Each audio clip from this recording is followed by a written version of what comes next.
First contact fallacy. The Galactic Coalition had maintained peace across 37 star systems for over 2 millennia. War was a concept preserved only in historical archives, a barbaric relic that civilized species had long outgrown. The Coalition prided itself on solving conflicts through diplomacy, cultural exchange, and mutual economic benefit. Their society had flourished without significant military forces for generations. Ambassador Valoria Thex stood on the observation deck of the Coalition flagship Harmony, her blue-scaled skin shimmering under the ambient light as she watched the approaching vessel. It was unlike anything in Coalition records, angular, utilitarian, with visible weapon mounts that contradicted the peaceful first contact protocols most species followed. Analysis confirms it's from the uncharted sector beyond the Perseus Veil, said Commander Zilith, his 4 eyes blinking in sequence as he studied the data. They're broadcasting on multiple frequencies, a first contact package. A new species, Valoria whispered, her ornate head crest rising with excitement. This is why I joined the diplomatic corps. The transmission cleared to reveal a bipedal being with tan skin and dark hair cropped short. Coalition translators quickly adapted to the new language. This is Captain Elena Reyes of the Earth exploration vessel Pathfinder. We come in peace and seek diplomatic relations with your civilization. Within hours, Valoria was leading the first official meeting with the humans in the Harmony's conference chamber. Captain Reyes was accompanied by 4 officers, each standing with a straight-backed posture that seemed oddly rigid to Coalition sensibilities. Your species developed faster than light travel independently, asked High Counselor Xorban, his gelatinous form pulsing with interest. Most join the Coalition after we make contact and share our technology. Humanity has always been motivated to explore, Reyes replied diplomatically. Our history pushed us to develop certain technologies at an accelerated pace. Fascinating, Valoria said. And your governance structure? The United Earth Alliance represents all human colonies and Earth itself. We maintain a democratic system with elected representatives. As the meeting progressed, Valoria noticed subtle details about the humans. Their uniforms bore small insignia that suggested military rank rather than scientific or exploratory designations. When the ship's schematics were shared, certain sections were conspicuously omitted from the presentation. Over the next several months, humanity was cautiously welcomed into the Coalition's fold. Human representatives attended diplomatic functions, shared cultural artifacts, and established trade relations. They seemed eager to learn about Coalition species and technologies, particularly defensive systems and sensor networks. Dr. Akari Tanaka, the human xenobiologist assigned to the Coalition's Central Archives, spent countless hours studying the historical records of every member species. Her official mission was cultural understanding, but her focus gravitated toward conflict patterns and evolutionary defensive adaptations. You've accessed the restricted military archives 7 times this week, said Librarian Voln, his crystalline body refracting light as he approached Akari's workstation. Most visiting scholars find our artistic achievements more compelling. Akari smiled disarmingly. Understanding how species defend themselves reveals much about their psychology. Humanity values comprehensive knowledge. A curious focus, Voln noted. The Coalition hasn't engaged in armed conflict for 823 cycles. Peace is always preferable. Akari agreed, her eyes returning to the display showing the extinct Krell species, wiped out by an unknown force a millennium earlier. 6 months into humanity's introduction to galactic society, Captain Reyes requested an emergency session with the High Council. Valoria, now the official liaison to the humans, arranged the meeting despite objections from conservative council members who found humans unsettlingly intense. Our deep space observation posts have detected anomalous energy signatures approaching from beyond the galactic rim, Reyes explained, projecting a holographic display of the readings. The pattern matches nothing in our databases, but suggests massive objects moving at sublight speeds. Your equipment must be miscalibrated. dismissed Counselor Zeev. Our sensor network is the most advanced in known space, and it has detected nothing unusual. With respect, Counselor, Rice continued, we've confirmed the readings with 3 independent systems. Something is coming. Something large. Perhaps natural phenomena, suggested Valoria, trying to bridge the growing tension. The movement patterns are too regular, Rice said firmly. We believe they're artificial constructs, possibly a fleet. The council chambers erupted in murmurs. Fleet was a loaded term, implying military vessels, a concept so foreign to Coalition, thinking that many members didn't have a direct translation in their languages. Even if these readings are accurate, Sorbin said, his form rippling with dismissal, why assume hostile intent? The Coalition has encountered 17 new species in its history, and all have joined our peaceful collective.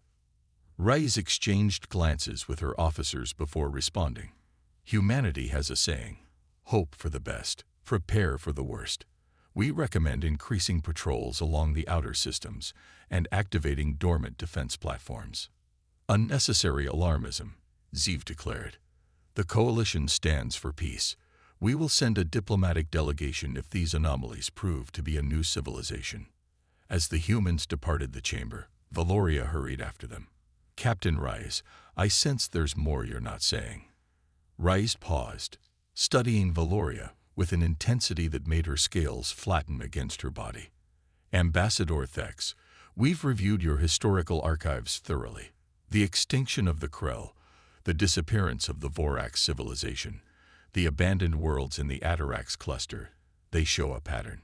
Something has been methodically moving through this galaxy for millennia, and the Coalition has been interpreting each incident in isolation. That's speculative, Valoria said cautiously. Perhaps, but humanity survived on Earth by recognizing patterns and preparing for threats. When we were still using stone tools, we posted sentries around our camps at night. That vigilance is embedded in our DNA. What are you suggesting? That the Coalition has enjoyed peace for so long that it's forgotten how to recognize danger. Rice's eyes softened slightly. We hope we're wrong. But until we know for certain, the Pathfinder will be conducting research missions along the galactic edge. Over the following weeks, more human vessels arrived in Coalition space, each designated as scientific or exploratory, but carrying what observant Coalition members noted were unusually robust defensive systems. The United Earth Alliance established outposts on uninhabited planets near the outer rim, citing research opportunities. Meanwhile, Dr. Tanaka compiled a comprehensive report on historical extinction events and presented it to Valoria privately. The pattern is unmistakable, Akari explained, displaying a galaxy map with highlighted systems. Every 3,000 years, approximately, civilizations at the edge of known space vanish. The Coalition has categorized these as natural disasters, migration, or societal collapse. But the timing is too consistent. Valoria's crest flattened with concern. If what you're suggesting is true, why hasn't the Coalition detected this threat? Your civilization excels at cooperation and cultural development, but you've evolved beyond certain instincts. Humans still possess them. We look for threats in shadows because, for most of our history, threats were hiding there. Before Valoria could respond, her communication device chimed with an urgent message. Coalition sensors had finally detected what human vessels had been tracking for months, massive objects emerging from the void between galaxies. Within hours, the High Council convened an emergency session. The Coalition's diplomatic vessel, sent to establish first contact with the approaching entities, had gone silent after transmission of a single image, a massive biomechanical construct bristling with appendages that resembled weapons. The Void Harbingers, whispered Zilith, the name humans had given these entities in their reports.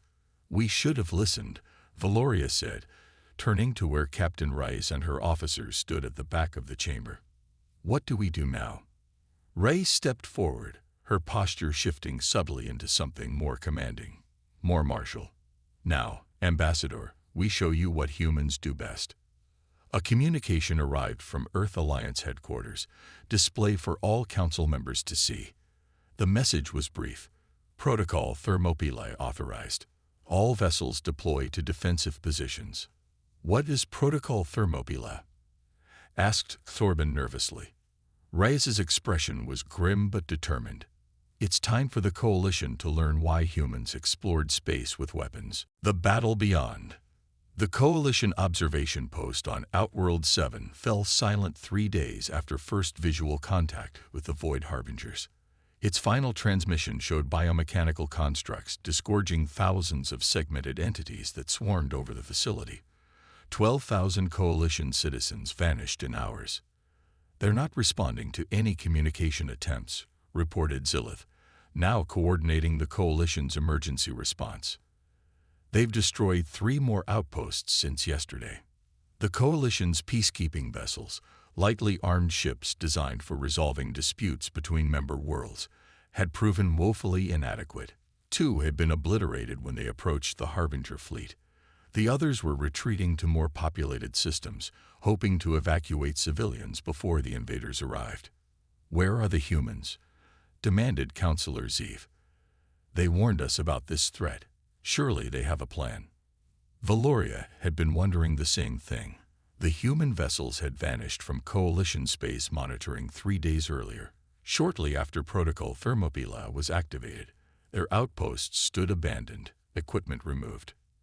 Ambassador Thex, her communication device chimed with Captain Rice's voice. Please gather the High Council in the secure chamber. It's time. When Valoria and the Council assembled, they found not just Captain Rice waiting for them, but a holographic projection of a stern-faced human woman in a uniform adorned with more insignia than Reyes's. I am Admiral Helena Volkov, commander of the Earth Alliance Defense Fleet, the woman stated without preamble. Your civilization is now at war with an enemy we've designated the Void Harbingers. Based on their attack patterns and biological analysis from recovered specimens, we believe they are a hive mind species that consumes all organic matter and technological resources in their path. We have no defense fleet, Sordin said, his gelatinous form quivering. The Coalition hasn't maintained military vessels for millennia. We know, Volkov replied. That's why we're here. The holographic display expanded to show a 3-dimensional map of Coalition space. Dozens of new signatures appeared. Human vessels positioned in strategic formations around key systems. What you're seeing is the 7th Fleet of the Earth Alliance Navy, Rise explained. 47 capital ships and over 200 support vessels that have been positioning themselves while our diplomatic mission assessed the situation.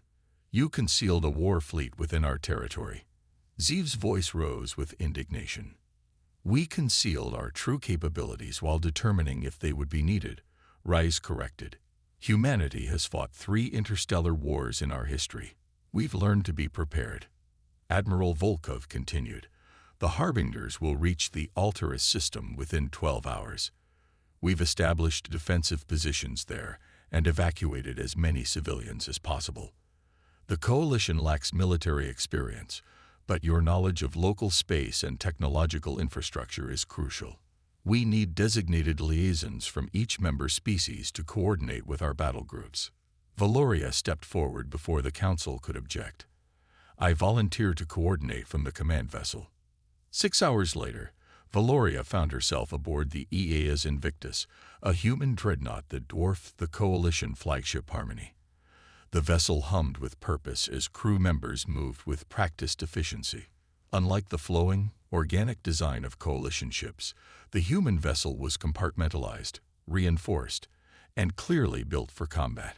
The Harbingers move in standardized patterns, explained Commander Satoshi Akita at the tactical briefing.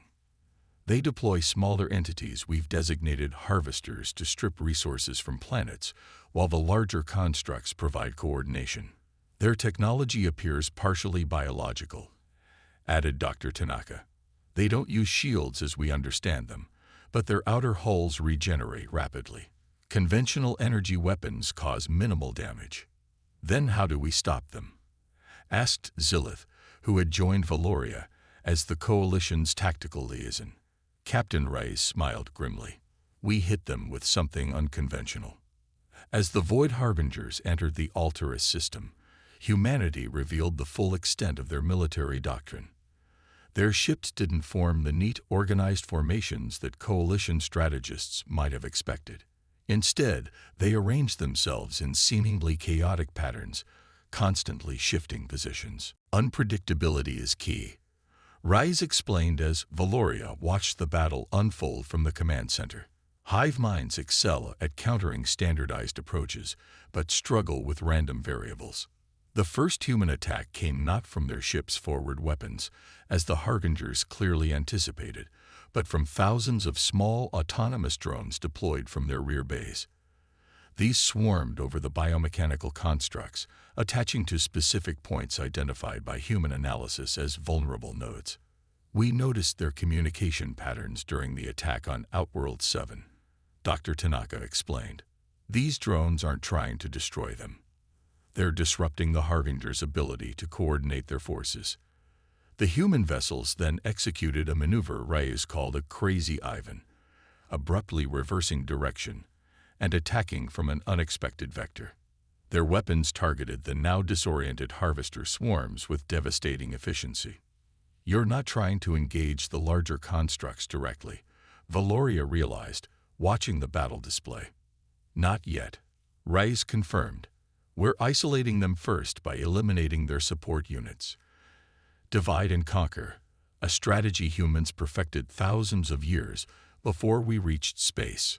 For 3 days, the battle raged across the Altaris system.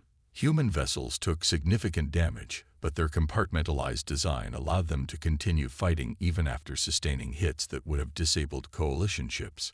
When one of the primary Harbinger constructs finally isolated a human cruiser and closed for what should have been a killing blow, the human vessel executed what Admiral Volkov termed Protocol Samson. The crew evacuated to escape pods 10 minutes ago, Rice told a horrified Valoria, as they watched the cruiser allow the Harbinger to approach. What you're seeing is automated systems and a skeleton volunteer crew. When the Harbinger engulfed the human ship, attempting to absorb its technology and resources, the cruiser detonated its antimatter core. The explosion tore through the Harbinger's central mass, creating a chain reaction that rippled through its biological systems. You sacrifice your own ship? Zilith asked, his 4 eyes blinking rapidly in distress. The crew survived, Rise said firmly. The vessel accomplished its final mission. That's what matters. By the battle's end, 3 human capital ships had been destroyed, and 17 others severely damaged. But the Harbinger assault force had been completely neutralized, the first defeat they had suffered in their long campaign across the galaxy. As coalition members began returning to their evacuated worlds, the High Council convened to formally recognize humanity's contribution.